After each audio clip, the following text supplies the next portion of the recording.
Have you ever noticed that our dear prophet, President Russell M. Nelson, 님께서 우리에게 지속적으로 무언가를 권유해 오신 것을 아셨습니까? 그분은 지난 2번의 연차 대회에서 말씀들을 학습하고 숙고하라고 권유하셨습니다. 2024년 4월에 그분은 이렇게 권유하셨습니다. 앞으로 몇 달 동안 여러분은 이번 연차 대회 말씀들을 반복해서 공부하시기를 바랍니다. 그리고 2024년 10월에는 이렇게 말씀하셨습니다. 그분들의 말씀을 공부하시기를 권고드립니다. 앞으로 6개월 동안 무엇이 참되고 무엇이 아니지를 판단할 때 그 말씀들을 시금석으로 삼으십시오. 이 권유는 우리가 평생, 특히 최근 몇 년간 받았던 선지자들의 권고에 추가될 수 있을 것입니다. 우리는 그저 어떤 일을 하라는 권유나 요청을 받았기 때문에 우리의 할 일 목록에 추가해야 할 일이 하나 늘었다고 느끼거나 생각할 수 있습니다. 하지만 그 이상의 무언가가 있지 않을까요? 이런 이유와 더불어 우리가 받은 모든 권유를 숙고해 볼 때 오래전에 제가 배우고 결심했던 것이 기억납니다. 저는 그러한 권유를 따르려고 노력합니다. 그런 권유는 제게 무척 중요한데 그 이유는 제가 그분, 우리 구주를 사랑하기 때문입니다.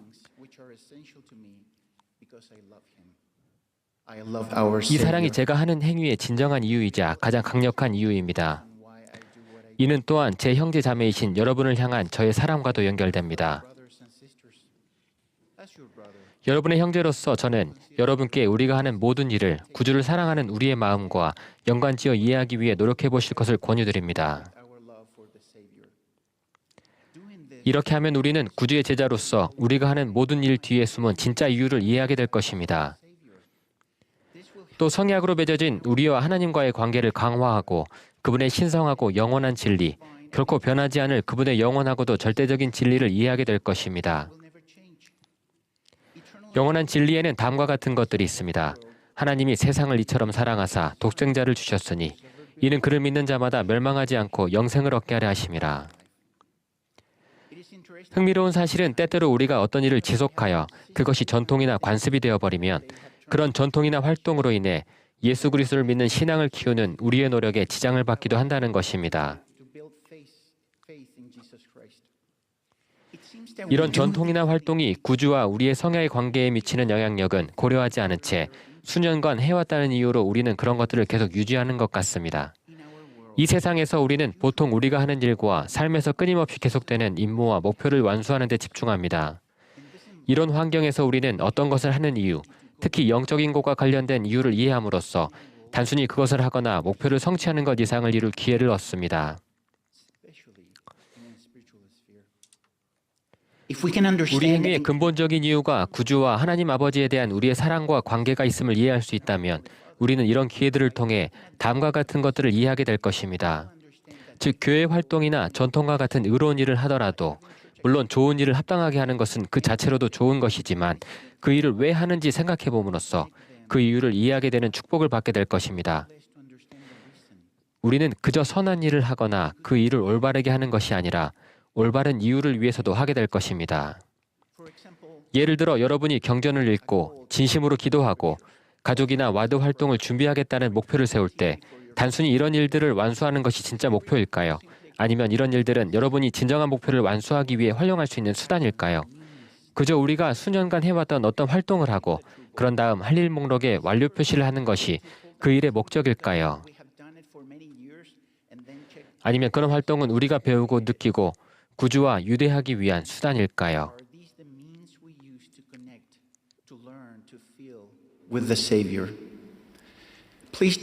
활동과 전통, 목표 설정과 이를 성취하려는 노력에 대한 제 말씀을 오해하지 않으시기를 바랍니다. 그것이 잘못된 일이라고 말씀드리는 것은 아닙니다. 하지만 저는 여러분이 마음을 열고 우리가 이런 일을 하는 이유와 우리가 종교를 실천하는 법을 이해할 기회와 거기서 오는 축복을 생각해 보시기를 권합니다.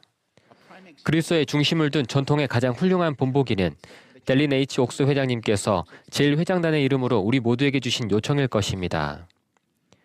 옥스 회장님은 이렇게 말씀하셨습니다. 새로운 한 해를 맞이하며 예수 그리스도의 속죄 희생을 기리는 부활절을 함께 준비합시다.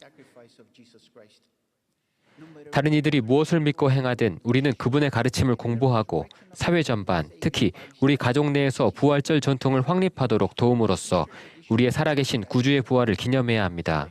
여기서 알 수 있듯이 이것은 단순히 전통을 세우자는 권유가 아닙니다. 그보다는 그런 전통을 구주에 대해 더 배우고 그분의 부활을 기억하는 수단이 되게 하자는 것입니다. means to learn more about the Savior and remember His resurrection. The more we can 우리가 그 connect 이유를 구주를 향한 사랑과 더 많이 연결지을수록 우리에게 필요한 것이나 우리가 구하는 것을 더 많이 받을 것입니다. 러셀 M. 넬슨 회장님은 이렇게 말씀하셨습니다. 여러분이 가진 질문이나 문제가 무엇이든 그 답은 언제나 예수 그리스도의 생애와 가르침에서 찾을 수 있습니다. 그분의 속죄와 그분의 사랑과 그분의 자비와 그분의 교리에 대해 더 배우십시오. 치유와 진보로 이끄는 그분의 회복된 복음을 더 배우십시오. and progression. 그분께 의지하십시오. 그분을 따르십시오. Ponder this. 마음과 생각으로 이를 깊이 숙고해 보십시오.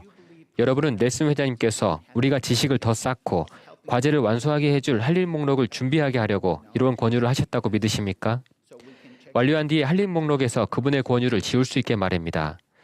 아니면 이러한 영원한 진리와 원리의 여러 측면을 통해 그 일을 하는 이유를 이해하고 평생에 걸쳐 구주의 제자가 되기 위해 노력하는 우리의 여정을 그분의 성약의 사랑과 연결지어 보라고 권유하시는 걸까요?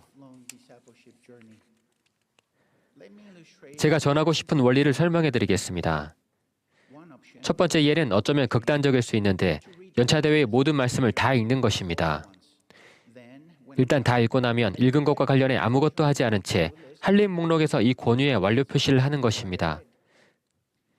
이것이 극단적인 상황인 것은 압니다만 그렇다고 해서 현실과 동떨어진 것은 아닙니다. 아마 많은 사람들이 이런 극단과 이상 사이 어딘가에 있을 것입니다. 우리가 받은 권유는 연차대의 말씀을 공부하고 숙고하며 이를 우리 각자가 발전하기 위해 해야 할 일을 이해하고 결정하는 데 활용하라는 것입니다. 우리가 이 권유를 받아들이고 그 이면에 있는 이유를 이해한다면 우리는 구주께 더 가까이 나아갈 기회를 얻게 될 것입니다. 내가 구주를 사랑하기 때문에 살아계신 선지자들의 말씀을 공부하여 그분에 대해 더 많이 알고자 하는 마음이 생긴다는 것을 이해하게 될 것입니다. 또한 내가 이웃을 사랑하기 때문에 선지자, 선견자, 계시자의 가르침을 내가 사랑하는 이들부터 시작해 다른 이들과 나눌 것입니다. 두 가지 예 모두 의로운 일을 하는 것입니다. 첫 번째 예에서 그 목표는 하나님 아버지와 구주께서 우리에게 주신 수단인 연차대의 말씀을 활용하는 것처럼 보입니다. 두 번째 예는 근본적인 이유에 대한 해안을 얻는 심오한 축복을 받아들이는 것입니다. 그렇게 함으로써 영원한 진리와 구주 예수 그리스도의 가르침과 삶을 자신의 삶의 중심에 두는 모든 이들에게 약속된 축복을 이해할 방법을 얻게 됩니다. 사랑하는 형제자매 여러분, 저는 여러분께서 우리가 하는 행위를 구주를 향한 우리의 사랑과 연관짓는 것의 중요성을 느끼고 이해하실 수 있기를 바랍니다.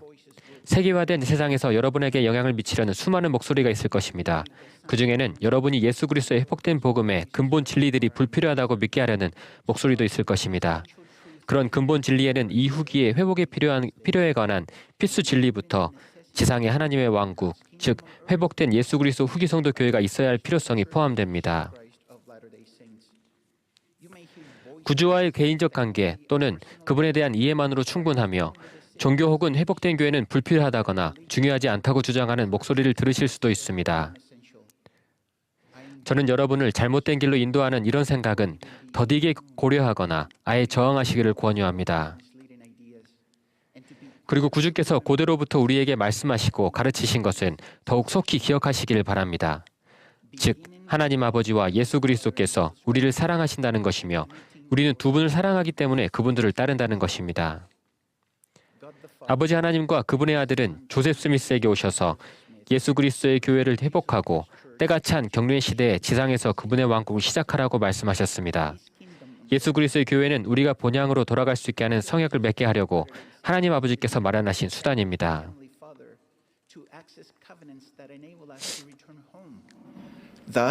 따라서 우리에게는 단순히 하나님 아버지와 그분의 아들과 개인적인 관계를 맺는 것 이상이 필요합니다.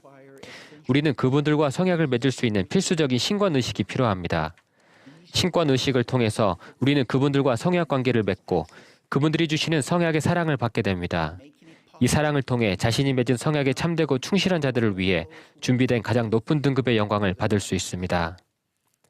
저는 영혼의 힘을 다해 우리 구주 예수 그리스도의 실제하심과 신성에 대해 간증합니다. 그분은 여러분을 사랑하시며 여러분의 인생에서 일어나는 일을 알고 계십니다. 그분은 두 팔을 넓게 펴고 이런 권유를 하십니다. 내게로 오라. 내가 너희를 쉬게 하리라. 저는 구주를 사랑하고 그 사랑이 저의 유의입니다. 예수 그리스도의 이름으로 말씀드립니다. 아멘.